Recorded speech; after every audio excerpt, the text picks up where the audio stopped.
What is the most visible symbol of the United States of America? Everyone has their own picks. The White House, Hollywood, Disneyland. These are all classic American icons. But one item figures in almost every list, and that is the Statue of Liberty. And soon, there may be two of them in the US. France is planning to gift a mini replica of Lady Liberty to the US.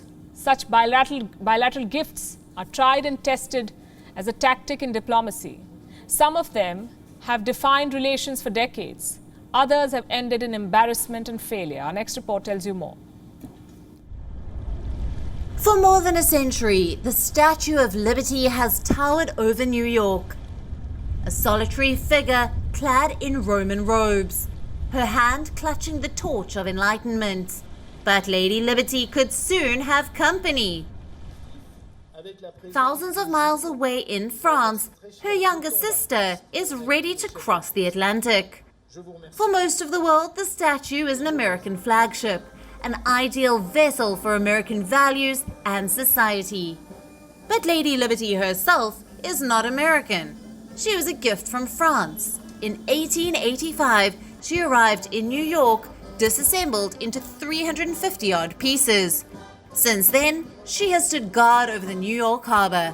135 years later, this mini replica will retrace that journey.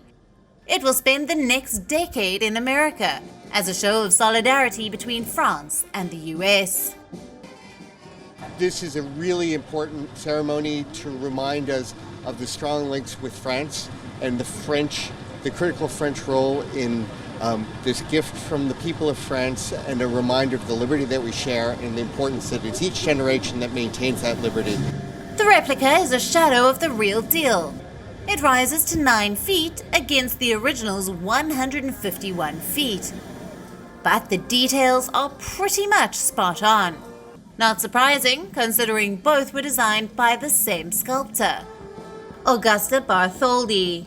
If the voyage goes to plan, Mini Liberty will reach America on the 4th of July. 9 days of prep work, and then the big unveil on the 14th of July, the French National Day. Countries sending each other gifts is not unheard of.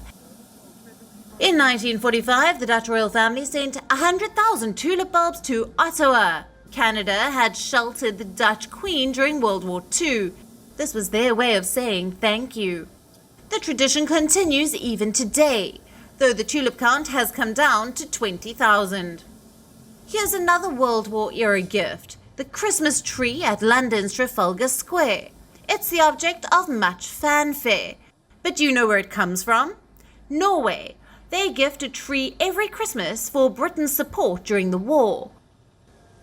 But the most famous bilateral gift has to be the Resolute desk. The same desk that every American president uses. It was a gift from Queen Victoria to President Hayes in 1880. While most gifts deepen relations, some are meant as a reset. This was the idea behind America's gift to Russia in 2009. A symbolic reset button. Unfortunately, the gift was lost in translation. The wrong Russian word was printed on the button. Instead of reset, it read overcharged. Animals are also common bilateral gifts.